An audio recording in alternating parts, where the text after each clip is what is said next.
Hello from the studio in Nitro, West Virginia. This is Unreasonable Down. It's a podcast about West Virginia University basketball. I'm Josh Witt. This was the 28th episode of the... Hello from the studio in Nitro, West Virginia. This is Unreasonable Down. It's a podcast about West Virginia University basketball. I'm Josh Witt. This was West Virginia's 28th game of the season. It was against the Kansas State Wildcats. And I got to admit, the first half of the Kansas State game is what I thought the first half of the Iowa State game would be. You know what I mean? Like a rough, this absolutely looks like a team that hasn't won a road game. And what are they playing for? Effort. West Virginia down 22 at the half. Kansas State, certified not good at shooting threes for the season. Very fair to throw a zone defense at a team that doesn't shoot the three very well. And Kansas State makes 11 of those in the first half. Prior to tonight, there were 4 games in Kansas State's entire season where they made more than 10 threes. They made 11 in 20 minutes, and they were up 22. And we're in a familiar territory for the Mountaineers on the road. Texas flashbacks, TCU flashbacks. West Virginia is down 25 with a little under 14 minutes left, or around 14 minutes left. Josh Eilert calls a timeout. And then something happened. Very strange. Not something we've seen a ton of as far as a long and sustained run. And without having any context and just looking at this game, you'd say, all right, the team at home that made 11 threes in a season where they've done that 4 times in an entire game, they're going to come back to earth. But West Virginia, when another team comes back to earth, would have to do a sustained run. And again, without context, you'd say, all right, they can make a run, maybe get back into this one. But if you include the context, when has West Virginia made a long, sustained run? I mean, they were down 10 in Hilton, and it felt monumental that the team came back to take the lead midway through that second half. But it's not down 25, right? But one Raequan battle, whatever movie reference you want to do here, you could go Neo in the Matrix. You could go The Last Dragon, Bruce Leroy. He's got the glow. Those are my only 2 references. But he went, like the eyes rolled in the back of his head, and he just went off.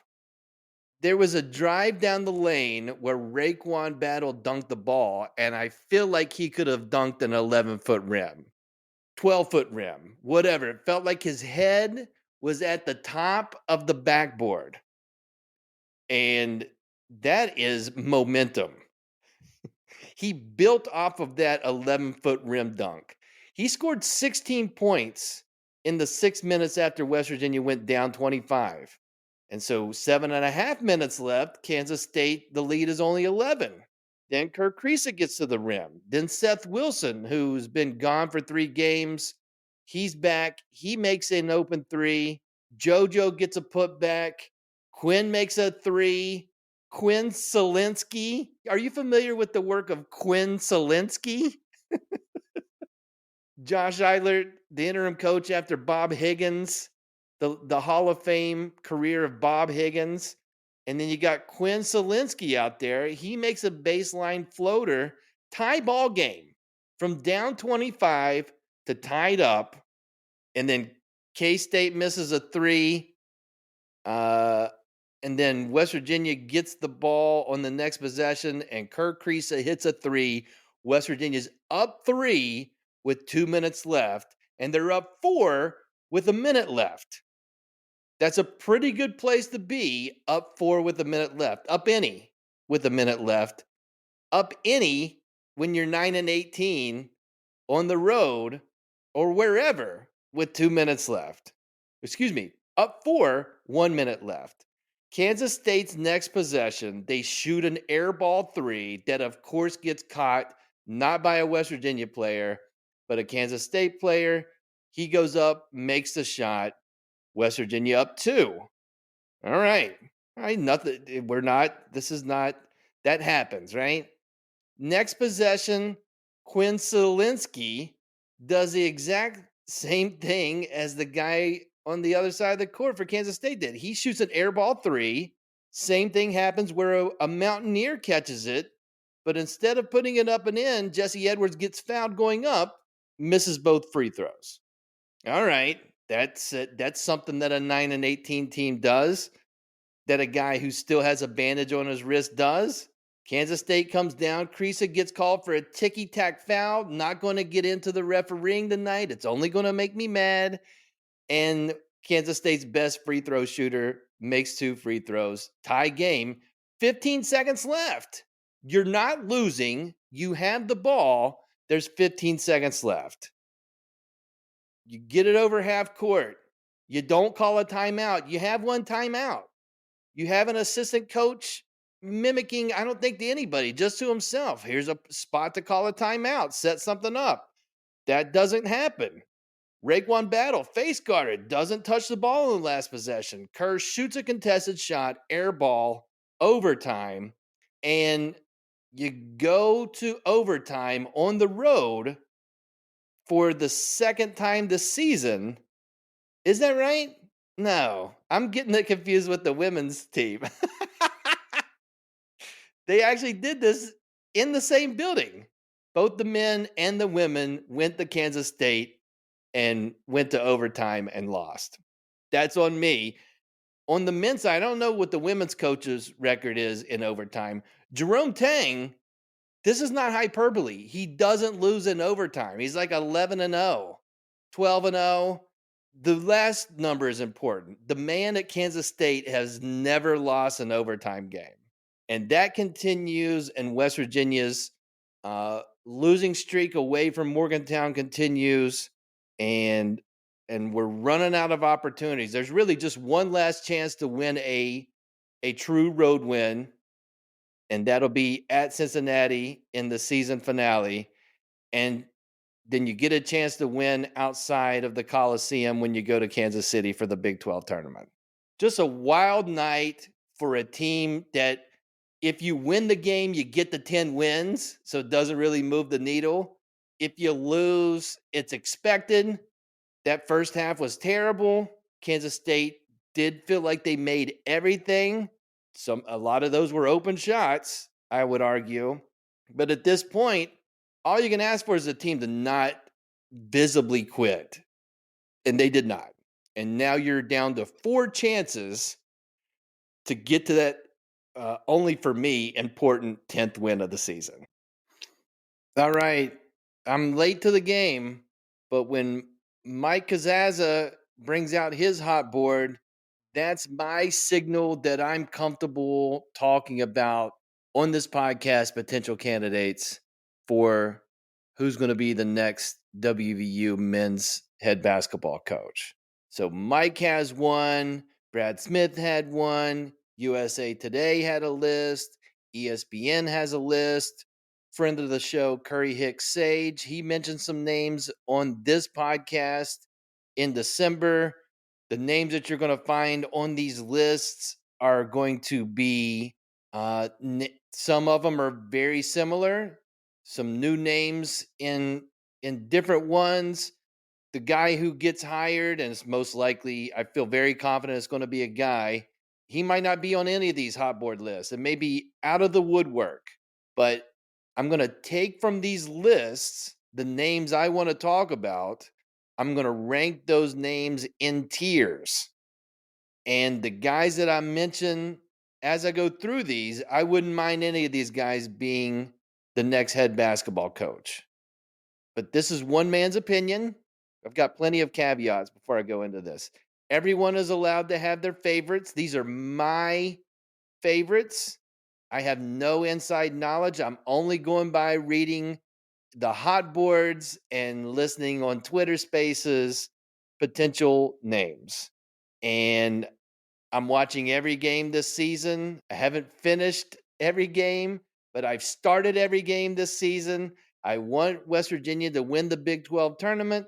and make the NCAA tournament and win the NCAA tournament this season. If you ask me, would I want those things to happen? I would say yes. And if all that happens, then that really throws a wrench in the hot boards, because I want to give you a spoiler alert. Um, Not all of the hot boards, and I think this is an exception to the rule, has current interim head coach Josh Eilert on it. And this is also a rare bird to see former head coach Bob Huggins on a list of potential candidates. So those are spoiler alerts, and really anybody from the Bob Huggins coaching tree, that's a rare bird to see on a coaching list, a potential list. So let's go through the tiers. The first tier is the Chris Beard tier. And it's called the Chris Beard tier not because Chris Beard is in it. Chris Beard is not on my list. But Indiana State's head coach Josh Schertz is in this first tier. He plays a fun brand of basketball. That's not really Chris Beard's thing. I'll get to the Chris Beard correlation here in a second. Robbie Avila, is that Avila? Avila? He would be, look him up, the center for Indiana State. If he came to Morgantown, he would be treated like royalty. Josh Schertz is in the Chris Beard category because he's new to Division One. He's in his third season at Indiana State. That's his Division One resume.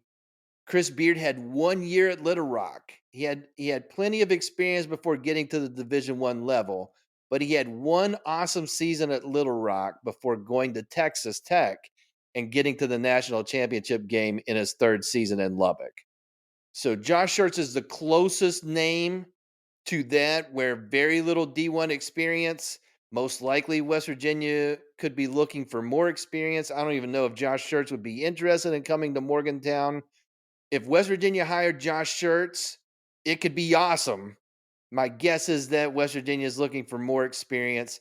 And in the Big 12, Josh Schertz not a big offensive rebound guy. His metrics don't scream uh, shut you down defense.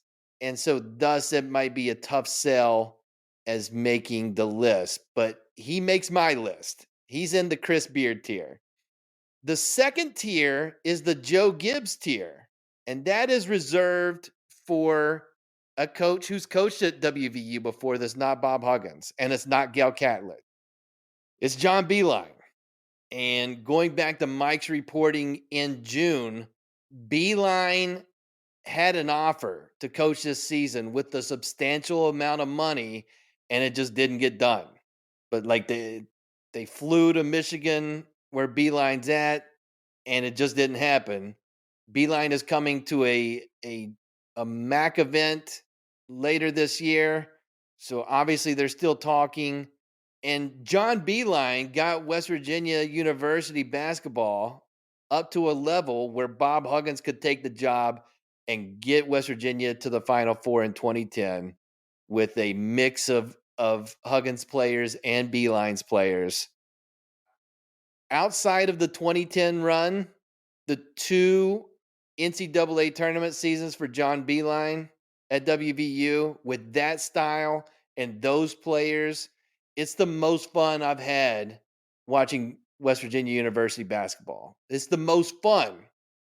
That 05 and 06 team, 05-06 and then the 04-05 team, those runs, double overtime win over Wake Forest, overtime away from going to the Final Four, heartbreaking loss to Texas in the Sweet 16 with Pittsnoggle with it probably wasn't broken, but in the moment felt like a broken nose, hitting a three to tie it up. Thought the ball would bounce their way, it didn't. But that style of basketball is much more beautiful than Huggins style, and it's the most fun I've had. I love the Beilein experience, and so all that can be true, and I can say that I don't know if that's a forward-thinking hire. I could 100% talk myself into John Beilein being the coach again. It wouldn't take long. and it'd be fairly easy. I have some questions about recruiting, who you could get in long term. Beeline 72 makes me thinking about the presidential election this year. I don't want to get into that. I just did. All right, so that's that tier. The next tier, I'm going to call sentimentally the trust the climb tier. Just because I think Trust the Climb is hilarious and has had been quite the experience on the football side. But this is the Trust the Climb tier. There's a number of coaches that have a Division 1 resume, and it would make sense for the top line of their resume currently to be the head coach of WVU. Solid, qualified candidates. I'd I'm going to rank these by my least preferred to most preferred. Starting with Mark Byington, he's 26-3 at James Madison. His defenses create turnovers. It's kind of out of the blue this 26-win season, but it's not like he's been a bad coach before this year. Mark Byington's on that list. Dusty May, obviously we remember him taking Florida Atlantic University to the Final Four last season. Prior to that run, 4 middle of the road like average seasons for Dusty May before breaking out last year. This year he's 21-7 with the same team, and they stepped up in conference, and they have non-conference wins over Arizona, Butler, Texas A&M. This is a really good team, and Dusty May has put 2 good seasons in a row. It seems like he's high on WVU's list. Guess what? I bet he's going to be high on other Power 6 job openings. Like Dusty May is high on everybody's list.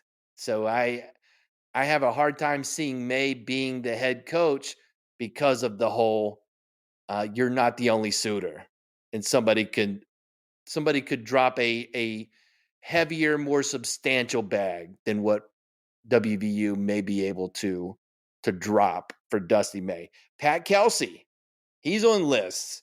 He won consistently in 10 seasons at Winthrop. Last season he won 31 games at the College of Charleston, or were they Charleston University? I don't know what they're called. His team shoot a ton of threes. They hit the offensive rebounds. They're a fun watch. He seems like a fun coach. Nico Medved at Colorado State, 420-win seasons. His offense, you watch Colorado State play offense, and it's going to give you Beeline era flashbacks. Does that work in the Big 12? I have concerns, but when you say, I know a guy who could give you Beeline era flashbacks, he's on my list. And then Dustin Kearns, which is the top of the trust of the he's the top of the trust of climb list for me, Dustin Kearns, because Frank Young is one of his assistant coaches. WVU Beeline legend, Frank Young, NIT champ Frank Young. His Appalachian State team, Dustin Kearns, is in the driver's seat to win the Sun Belt Championship. James Madison is in that conference. They only have 3 losses. Appalachian State gave James Madison 2 of those 3 losses.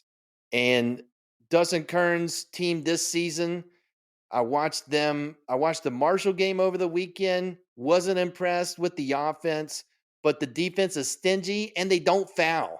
That's a good combination. So that's the that's the trust the climb tier. And that gets us to the 5th and final tier. I'm going to call this tier the wild card tier. 2 names.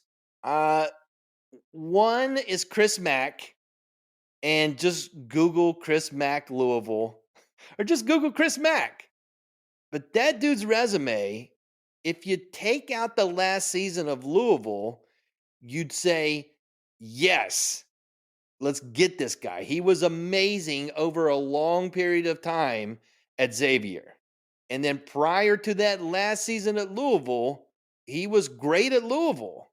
But if you've already Googled Chris Mack, then you understand that the problem here is you can't unsee that last season, and then whatever you Googled is involved in that last season at Louisville. Like, you can't unsee it.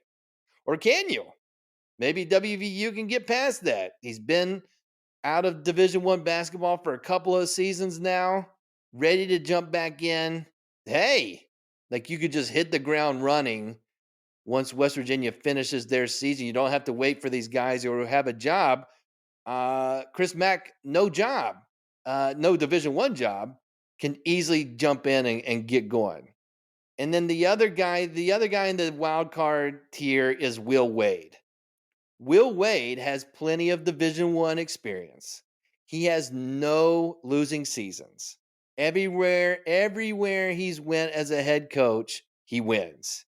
This season, he's at McNeese State, which is like the lowest rung of Division One basketball. He made a video where he rode a horse and wore a bandana, went into a saloon, dropped the bandana that was over his mouth. The caption referred to him as Willie the Kid. Find that on the internet. That Will Wade video, that video alone puts Will Wade at the top of my wish list. Anybody that would do that video and is good at coaching basketball, that's my guy. He's 25-3 at McNeese State. One minor issue that puts Will Wade in the wild card section: Google Will Wade show clause. And you can do that at your own leisure and look that up. And that's why Will Wade is in the wild card category. Those are my tiers. 5 tiers. How many names did I give you? 1, 2, 3, 4, 5, 6, 7, 8, 9 guys. If I had a short list, I could drop that from 9 to 6. And my short list would be Will Wade at the top, Willie the Kid at the top of my hot board. And then any of the guys in the Trusted Climb tier would be a close second. So that's 6 guy short list for me. Read all the hot boards, listen to all the Twitter spaces. Do you have hot board takes? Who do you think should be the next guy? You need to go on the Smoking Musket Discord. If you're not there, sign up. It's easy to do. Even I can do it. You jump into the basketball channel and just share your hot board takes, read other people's takes. It's going to be all consuming in the Discord channel and outside of that for me until the new guy is hired.